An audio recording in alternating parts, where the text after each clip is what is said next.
Hello! இன்னைக்கு நாம ஒரு ரொம்ப ஆழமான, அதே சமயம் நம்ம எல்லாருடைய மைண்ட் செட்டையும் மாத்தக்கூடிய ஒரு விஷயத்த பத்தி பேசப் போறோம். நீங்க இந்த டீப் டைவ் அனாலிசிஸ்க்கு வந்ததுக்கு ரொம்ப சந்தோஷம். ஆமா, கண்டிப்பா. இன்னைக்கு நாம பேசப் போற டாபிக் நிஜமாவே ரொம்ப இன்ட்ரஸ்டிங்கான ஒண்ணு. எக்ஸாக்ட்லி. இப்போ நீங்க டெய்லி காலையில எழுந்து, ஒரு நாளைக்கு 10 இல்ல 12 மணி நேரம் கடுமையா உழைக்கிறீங்கன்னு வச்சுப்போம். அந்த உழைப்புக்கு ஏத்த மாரி உங்களுக்கான சம்பளமும் அதிகமா கிடைக்கும் இல்லையா? ஆமா, அதிக வேலை செஞ்சா அதிக வருமானம். அதுதானே உலகத்தோட விதி. கரெக்ட். ஆனா, நீங்க அதிகமா வேலை செஞ்சா, அதாவது ரொம்ப ஆக்டிவா இருந்தா, உங்களோட சொந்த காசே பறிபோகும்னு யாராவது சொன்னா உங்களால நம்ப முடியுமா? உழைப்பு அதிகமாக அதிகமாக உங்க பேங்க் பேலன்ஸ் குறையும்னா, அது எவ்வளவு பெரிய முரண்பாடு? ஆனா, ட்ரேடிங் உலகத்துல பாத்தீங்கன்னா, இதுதான் 100% உண்மை. நிஜமா, நாம எல்லாருமே வியர்வை சிந்தி சுறுசுறுப்பா இயங்கிக்கிட்டே இருந்தாதான் வெற்றி கிடைக்குங்கிற ஒரு மைண்ட் செட்ல தான் வளர்க்கப்பட்டிருக்கோம். ஒரு நாள் சும்மா இருந்தா கூட, ஐயோ ஏதோ பெரிய தப்பு பண்ணிட்டோமோங்கிற ஒரு குற்ற உணர்ச்சி வரும். ஆமா, ஆமா. எனக்கும் அந்த ஃபீலிங் நெறைய தடவ வந்திருக்கு. அதுதான் மனித இயல்பு. ஆனா பங்குச்சந்தையில இந்த லாஜிக் அப்படியே தலைகீழா மாறிடும். இங்க உழைப்புக்கும் லாபத்துக்கும் நேரடி தொடர்பே கிடையாது. சரி, இத விரிவாக பார்ப்போம். உங்களுக்காகவே நாம இன்னைக்கு அனலைஸ் பண்ண போற source material the art of patient trading. அதாவது பொறுமையான ட்ரேடிங்கின் கலை. நீங்க மார்க்கெட்ல ட்ரேட் பண்ணணும்னு நினைக்கிறவரா இருக்கலாம். இல்லன்னா உங்க லைஃப்ல சில முக்கியமான முடிவுகளை எடுக்க தயாரா இருக்கிறவரா கூட இருக்கலாம். ம் கண்டிப்பா. இது எல்லாருக்குமே பொருந்தும். ஆமா. இந்த அனலைசிஸ் உங்களோட பார்வையே மாத்தப் போகுது. ஏன்னா, ட்ரேடிங்கிறது காலையில 9 மணில இருந்து சாயந்தரம் வரைக்கும் ஸ்க்ரீன பார்த்துக்கிட்டே இருக்கிற ஒரு சாதாரண ஆஃபீஸ் வேலை கிடையாது. அது ஒரு பொறுமை, கட்டுப்பாடு, அப்புறம் சரியான நேரத்துல மட்டும் செயல்படுற ஒரு ஸ்கில். இத நாம இப்போ பேசுறதுக்கு ஒரு மிக முக்கியமான காரணமும் இருக்கு. என்ன காரணம்? இப்போ நாம ஒரு இன்ஃபர்மேஷன் ஓவர்லோட் காலத்துல வாழ்ந்துகிட்டு இருக்கோம். நீங்க யூடியூப் தொறந்தாலோ இல்ல வேற எந்த சோஷியல் மீடியா பார்த்தாலோ, இன்னைக்கு இந்த ஸ்டாக்க வாங்குங்க, நாளைக்கு இத வித்துடுங்க, இன்னைக்கு நான் இவ்ளோ ப்ராஃபிட் பண்ணேன் அப்படின்னு ஏகப்பட்ட இரைச்சல். ஓ ஆமா. எக்கச்சக்கமான வீடியோஸ் டெய்லி வருது. எக்ஸாக்ட்லி. இந்த இரைச்சல்ல சிக்கி தவிக்கிற பலரும் ட்ரேடிங்னா என்னங்கிறதையும் ரொம்ப தப்பா புரிஞ்சு வச்சிருக்காங்க. எப்பவுமே மார்க்கெட்ல எதையாவது ஒண்ணு பண்ணிக்கிட்டே இருக்கணுங்கிற அந்த உளவியல் அழுத்தம் அவங்கள ஒரு தவறான பாதையில கொண்டு போகுது. இதிலிருந்து தான் எனக்கு ஒரு கேள்வி வருது. மக்கள் ஏன் தினமும் ட்ரேட் பண்ணணும்னு நினைக்கிறாங்க? ஒரு நாளைக்கு ஒரு ட்ரேடாவது பண்ணலன்னா, அன்னைக்கு பொழுதே வீணா போச்சுன்னு ஏன் ஃபீல் பண்றாங்க? தினமும் ட்ரேட் பண்ணினாதான் லாபம் வருங்கிற இந்த மாயை எப்படி இவ்ளோ ஆழமா உருவாச்சு? இது முழுசா நம்மளோட மனித உளவியல் சம்பந்தப்பட்ட விஷயம். இத ஆக்ஷன் பயாஸ் அப்படின்னு சொல்லுவாங்க. ஆக்ஷன் பயாஸ் அப்படின்னா? அதாவது ஒரு பிரச்சனை நடக்கும்போது அல்லது ஒரு வாய்ப்பு இருக்கும்போது அமைதியா இருக்கிறத விட எதையாவது ஒண்ணு செய்யறது தான் சரின்னு நம்ம மூளை நம்பும். இன்னைக்கு ஒரு ட்ரேட் எடுக்கலன்னா நாம ஒரு பெரிய லாபத்தை கோட்டை விட்டுட்டோம், மார்க்கெட் நம்மளை விட்டுட்டு மேல போயிடுச்சுங்கிற ஒரு ஃபோமோ, அதாவது ஃபியர் ஆஃப் மிஸ்ஸிங் அவுட் உருவாகிடும். ஓஹோ, புரியுது. ஆனா நம்ம கிட்ட இருக்கிற இந்த ஆர்டிக்கிள் ரொம்ப தெளிவான ஆழமான ஒரு உண்மையை முன்வைக்குது. நல்ல வாய்ப்பு வரும்போது மட்டுமே ட்ரேட் எடுக்கணும், மத்த நேரத்துல சும்மா இருக்கணும். இது படிக்கும்போது எனக்கு ஒரு இன்ட்ரெஸ்டிங்கான நிஜ உலக உதாரணம் தான் ஞாபகத்துக்கு வந்துச்சு. நீங்க ஒரு சீட்டாவ, அதாவது வேட்டை புலிய பார்த்திருப்பீங்க தானே? பாத்திருக்கேன். இந்த உலகத்திலேயே மிக வேகமா ஓடக்கூடிய விலங்கு அது. ஆனா அந்த வேட்டை புலி காட்டுக்குள்ள காலையில இருந்து சாயந்தரம் வரைக்கும் கண்மூடித்தனமா ஓடிக்கிட்டே இருக்குமா? கண்டிப்பா இருக்காது. ஆமா. அப்படி ஓடுனா அதோட எனர்ஜி மொத்தமும் வீணாகிடும். கடைசியில இரையும் கிடைக்காது. அது என்ன பண்ணும்னா, சரியான தருணத்துக்காக புதற்குள்ள பல மணி நேரம் அசையாம பொறுமையா காத்துக்கிட்டு இருக்கும்.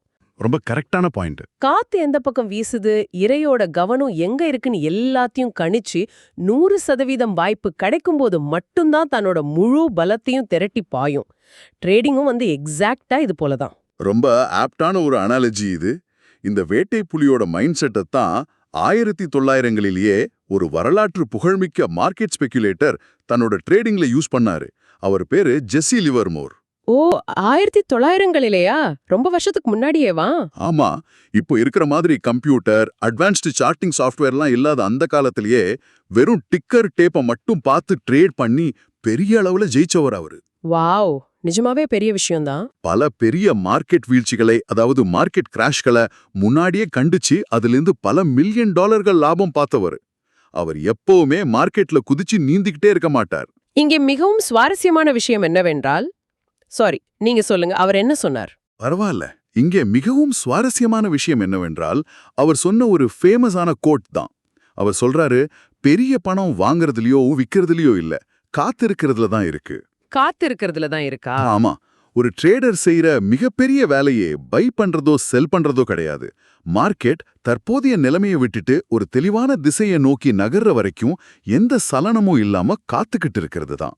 ம், ரொம்ப ஆழமான கருத்து. அந்த காத்திருப்பு தான் மார்க்கெட்டோட உண்மையான நகர்வை நமக்கு காட்டும்னு அவர் ரொம்ப அழுத்தமா பதிவு செய்றார். சரி, இது கேட்க நல்லா இருக்கு. ஆனா லிவமோர் 100 வருஷத்துக்கு முன்னாடி இருந்தவர். அப்போ மார்க்கெட் ரொம்ப மெதுவா இயங்கிட்டு இருந்துச்சு. ஆனா இப்போ அப்படி இல்லையே. நீங்க சொல்றது புரியுது. செகண்டுக்கு செகண்ட் அல்கோரிதம் ட்ரேட் பண்ற இந்த ஹை ஸ்பீட் மார்க்கெட்ல இந்த காத்திருக்கும் ஃபார்முலா நிஜமாவே ஒர்க் ஆகுமா? இன்றைய மாடர்ன் லெஜெண்ட்ஸ் யாராவது இதை நிஜ வாழ்க்கையில யூஸ் பண்றாங்களா? கண்டிப்பா ஒர்க் ஆகும். மார்க்கெட் எவ்வளோ ஃபாஸ்டா மாறினாலும் இந்த ஹியூமன் சைக்காலஜிங்கிற அடிப்படை விதி மாறவே இல்ல. நீங்க ஜார்ஜ் சோரோஸ் எடுத்துக்கோங்க. ஓ, ஜார்ஜ் சோரோஸ், கேள்விப்பட்டிருக்கேன். உலகின் மிகப்பெரிய ஹெட்ஜ் ஃபண்ட் மேனேஜர்கள்ல அவரும் ஒருவர். 92ல பேங்க் ஆஃப் இங்கிலாந்துக்கு எதிரான ஒரு நிகழ்வுல இங்கிலாந்தோட கரன்சியான பவுண்டுக்கு எதிராக ஷார்ட் பண்ணி ஒரே ஒரு ட்ரேட்ல $1 பில்லியன் மேல சம்பாதிச்சு உலகத்தையே திரும்பி பார்க்க வச்சார். வெயிட், ஒரே ட்ரேட்ல $1 பில்லியன்? அதை எப்படி அவர் பண்ணாரு? அதுதான் விஷயமே. அவர் என்னமோ ஒரு நாள் காலையில எழுந்து மார்க்கெட்டை பார்த்து சடனா அந்த முடிவு எடுக்கல. பல மாசங்களா இங்கிலாந்தோட மேக்ரோ எக்கனாமிக் கண்டிஷன் எப்படி இருக்கு, வட்டி விகிதங்கள் என்னவாகுது, பொலிட்டிக்கல் பிரஷர் எப்படி இருக்குன்னு எல்லாத்தையும் கவனிச்சுக்கிட்டே காத்துக்கிட்டு இருந்தார். பல மாசங்களா வெயிட் பண்ணாரா? ஆமா, அந்த சிஸ்டம் எப்போ உடையுங்கிற அந்த கரெக்டான மொமெண்ட்டுக்காக வெயிட் பண்ணார். எப்போ தன்னோட கணிப்பு 100% சரின்னு தோணுச்சோ அப்போ மட்டும்தான் அந்த மிகப்பெரிய ட்ரேடை எடுத்தார். ஓஹோ. அவர் தினமும் மார்க்கெட்ல உட்கார்ந்துகிட்டு சின்ன சின்ன லாபங்களுக்காக போராடல. அவர் ரொம்ப தெளிவா சொல்றார், நான் வருஷத்துக்கு சில முறை மட்டுமே ட்ரேட் செய்வேன், அதுவும் உண்மையான தெளிவான வாய்ப்பை காணும்போது மட்டுமே. வருஷத்துக்கே சில முறை தானா? ஆனா இப்ப மார்க்கெட்டுக்கு வர்ற பல புது ட்ரேடர்கள் ஒரு நாளைக்குள்ளேயே 10-15 ட்ரேடுகள் பண்றாங்களே, அவங்க இதை எப்படி புரிஞ்சுக்கிறது? ஒரு நாளைக்கு 10 ட்ரேட் பண்றதுங்கிறது நஷ்டத்துக்கான முதல் படி. இதை இன்னும் கொஞ்சம் டீப்பா புரிஞ்சுக்க அலெக்சாண்டர் எல்டர் அப்படிங்கிற ஒரு மாபெரும் நிபுணரோட கான்செப்டை நம்ம பார்க்கணும். Alexander elder. ஆமா, அவர் ட்ரேடிங் சைக்காலஜி, ரிஸ்க் மேனேஜ்மெண்ட் பத்தி உலகத்துக்கே கத்துக் கொடுத்தவர். அவர் என்ன சொல்றாருன்னா, நீங்க பணத்தை பத்தியோ லாபத்தை பத்தியோ கவலையே படாதீங்கிறாரு. ஒரு நிமிஷம், லாபத்தை பத்தி கவலைப்படக்கூடாதா? அப்புறம் எதுக்காக மக்கள் ட்ரேடிங் வராங்க? காசு சம்பாதிக்க தானே? கரெக்ட். உங்க லாஜிக் சரிதான். ஆனா லாபங்கிறது நீங்க சரியான ப்ராசஸை ஃபாலோ பண்ணாதான் தானா கிடைக்க போற ஒரு பை ப்ராடக்ட் மட்டும்தான். எல்டர் சொல்றார், ஒரு வெற்றிகரமான ட்ரேடரோட இலக்கு சிறந்த ட்ரேடுகளை எடுப்பதே, பணம் என்பது இரண்டாம் பட்சம். ஓ, அப்போ ப்ராசஸ் தான் முக்கியம். எக்ஸாக்ட்லி. அதாவது உங்களோட முழு கவனமும் ஒரு பெர்ஃபெக்டான செட்டப் உங்களுக்கு கிடைக்குதாங்கிறதுல மட்டும்தான் இருக்கணும். இதன் உண்மையான அர்த்தம் என்ன? இப்போ நீங்க செட்டப்னு சொல்றீங்க. கேக்குறவங்களுக்கு இது புரியணும்னா இந்த செட்டப்ங்கிறது மார்க்கெட்ல என்னென்ன விஷயங்கள் சரியா அமைஞ்சா வரும்? செட்டப்புங்கிறது ஒன்றும் இல்லை, ஒரு ட்ரேட் எடுக்கிறதுக்கு முன்னாடி நீங்க வச்சிருக்கிற கண்டிஷன்ஸ் எல்லாம் மேட்ச் ஆகுதான்னு பார்க்கறது. உங்களோட இண்டிகேட்டர்ஸ், வால்யூம், சப்போர்ட் அண்ட் ரெசிஸ்டன்ஸ்னு எல்லாமே உங்களுக்கு சாதகமா ஒரு பெர்ஃபெக்ட் அலைன்மெண்ட்ல இருக்கணும். ஓகே. ஒரு கேமராமேன் எப்படி சரியான வெளிச்சம், சரியான ஆங்கிள் வர வரைக்கும் வெயிட் பண்ணி ஒரு போட்டோ எடுப்பாரோ, அது மாதிரி எல்லா சிக்னலும் கிரீன் ஆகுற வரைக்கும் வெயிட் பண்றதா ஒரு பெர்ஃபெக்ட் செட்டப். அப்போ அப்படி ஒரு செட்டப் மார்க்கெட்ல இல்லனா, எதுவுமே செய்யாம சும்மா ஸ்கிரீனை பார்த்துக்கிட்டு இருக்கிறது தான் நிஜமாவே ஒரு சிறந்த செயலா? கேக்குறவங்களுக்கு இது கொஞ்சம் விசித்திரமா தோணலாம். விசித்திரமா இருந்தாலும் அதுதான் உண்மை. ஏன்னா நான் லேப்டாப்பை திறந்து வச்சுட்டு மார்க்கெட் ஏறுறதையும் இறங்குறதையும் வேடிக்கை மட்டும் பார்த்துட்டு எந்த ஆக்ஷனும் எடுக்காம மாலையில அதை மூடி வச்சுட்டா என்னை எப்படி ஒரு சிறந்த ட்ரேடர்னு சொல்ல முடியும்? கண்டிப்பா சொல்ல முடியும்.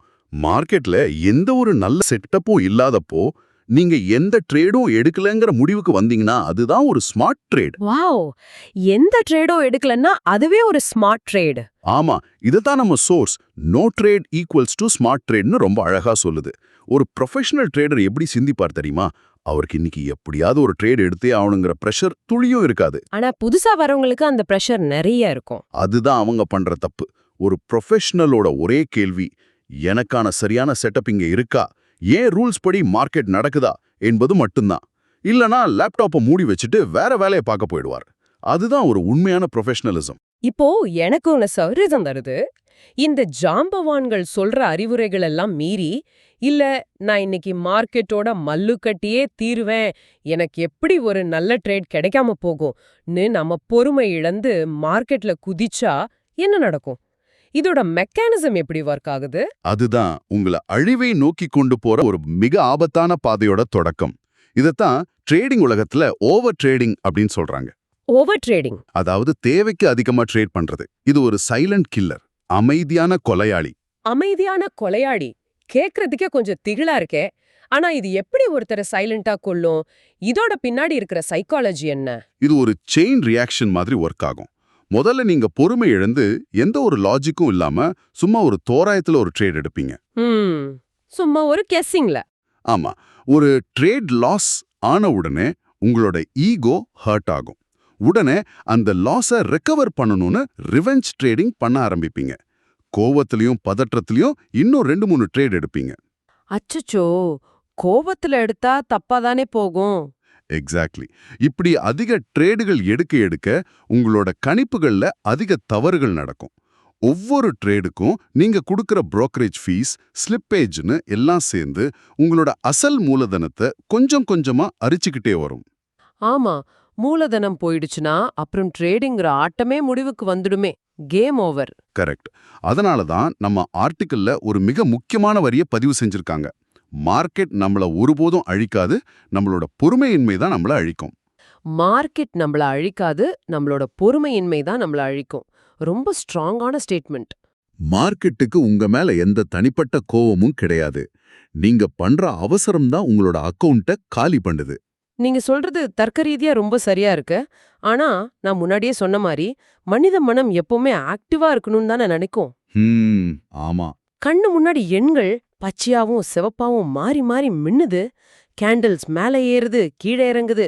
இத பாத்துக்கிட்டு ஒருத்தரால எப்படி எமோஷனல் ஆகாம சும்மா இருக்க முடியும்? அதுக்கு ரொம்ப பெரிய கண்ட்ரோல் தேவையே. கண்டிப்பா பெரிய கண்ட்ரோல் தேவை.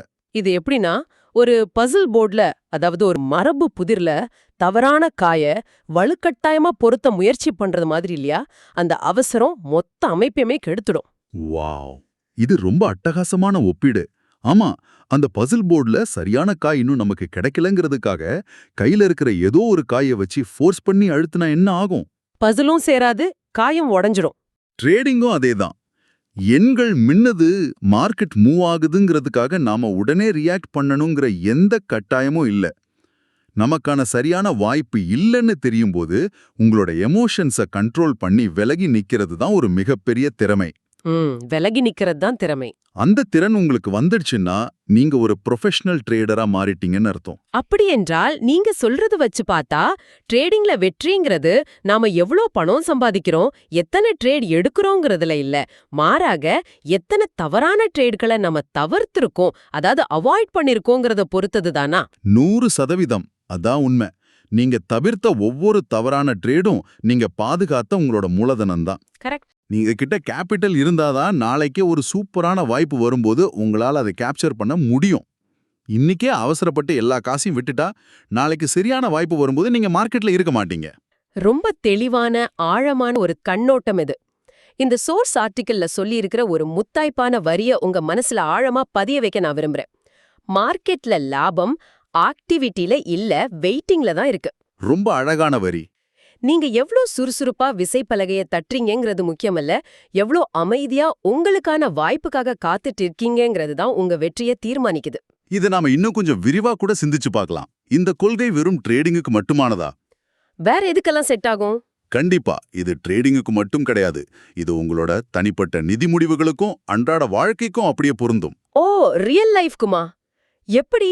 உதாரணத்துக்கு, நீங்க ஒரு வீடு வாங்க போறீங்க அல்லது ஒரு புது பிசினஸ் தொடங்க போறீங்கன்னு வச்சுப்போம். தினமும் நியூஸை பார்த்துட்டு அவசரமா ஒரு முடிவை எடுப்பது புத்திசாலித்தனமா? கண்டிப்பா இல்ல. தப்பா போய் முடிஞ்சிடும். இல்லையா? மார்க்கெட் நிலவரத்தை முழுசா ஆராய்ந்து எக்கனாமிக் கண்டிஷன்ஸை புரிஞ்சுக்கிட்டு உங்களுக்கான சரியான வாய்ப்பு வரும் வரை பொறுமையா காத்துக்கிட்டு இருந்து ஒற்றை அடியில சரியான முடிவு எடுப்பது சிறந்ததா? ரெண்டாவது தான் சிறந்தது. உங்களோட அன்றாட வாழ்க்கையிலும் இந்த பொறுமையின் கலையை நீங்க பயன்படுத்த தொடங்கினா தேவையற்ற பல இழப்புகளையும் மன உளைச்சல்களையும் நீங்க சுலபமா தவிர்க்க முடியும். உண்மையாவே இது நம்மள ஆழமா சிந்திக்க வைக்கிற ஒரு விஷயம்தான். நாம இந்த அனாலிசிஸோட தொடக்கத்துல பார்த்த அந்த சமன்பாட்டை இப்ப மறுபடியும் நினைச்சு பாருங்க. அதிக உழைப்பு, சுறுசுறுப்புங்கிறது எப்போதுமே அதிக பலனை தராது. சில சமயம் அதுவே அழிவுக்கும் காரணமா அமைஞ்சிடும்னு பார்த்தோம். ஆமா. இப்போ இத பத்தி பேச பேச எனக்கு ஒரு புதிய கோணம் தோணுது. ட்ரேடிங்ல மிகவும் கடினமான விஷயமே எதுவும் செய்யாம சும்மா இருக்கிறது தான். அப்படின்னா, நம்மளோட அன்றாட வாழ்வுல நாம செய்யற பல விஷயங்கள இது கூட ரிலேட் பண்ணி பார்க்கலாம். ரொம்ப இன்ட்ரெஸ்டிங்கா இருக்கு. சொல்லுங்க. நாம தினமும் பல பிஸியான வேலைகளை செஞ்சுக்கிட்டு இருக்கோம். ஒரு நாளைக்கு 50 தடவை இமெயில் செக் பண்றது, தேவையே இல்லாம மீட்டிங்ஸ் போடுறது, சின்ன சின்ன வேலைகளை செஞ்சுட்டு நாமளும் ஏதோ பெருசா சாதிச்சிட்டோம்னு நம்மள நாமே சமாதானப்படுத்திக்கிறது. இதெல்லாம் நிஜமாவே ப்ரொடக்டிவான வேலைகளா? நிறைய நேரம் அது வெறும் ஆக்டிவிட்டி தான், ப்ரொடக்டிவிட்டி கிடையாது. கரெக்ட். ட்ரேடிங்ல பார்த்தோமே, ஓவர் ட்ரேடிங். அது மாதிரி நம்ம ரியல் லைஃப்ல நாம பண்ற ஒரு வகையான ஓவர் ட்ரேடிங் தானா இது? நிஜமா செய்ய வேண்டிய முக்கியமான ஆழமான வேலைகளை தவிர்த்துக்கு சும்மா பிஸியா இருக்கணுங்கிறதுக்காகவே நாம நம்ம சக்தியை வீணடிச்சுக்கிட்டு இருக்கோமா? வாவ்! ரொம்ப ஆழமான ஒரு கேள்வி இது. இத சற்று சிந்திச்சு பாருங்க. அந்த வேட்டைப்புலி மாதிரி பொறுமையா காத்துக்கிட்டு இருந்து உங்களோட உண்மையான இலக்க அடைய போறீங்களா? அல்லது சீக்கிரமா சோர்வடைகிற வரைக்கும் வெறும் சுறுசுறுப்புக்காகவே அர்த்தமில்லாம ஓடப் போறீங்களா? இது எல்லாரும் யோசிக்க வேண்டிய ஒரு விஷயம்தான். நீங்க எப்படிப்பட்ட முடிவை எடுக்க போறீங்கங்கிறது உங்க கையில தான் இருக்கு. யோசிங்க. இந்த டீப் டைவ் உங்களுக்கு ரொம்பவே யூஸ்ஃபுல்லா இருந்திருக்கும்னு நம்புறோம். மீண்டும் இன்னொரு சுவாரஸ்யமான தலைப்போட உங்களை சந்திக்கிறோம். பாய்.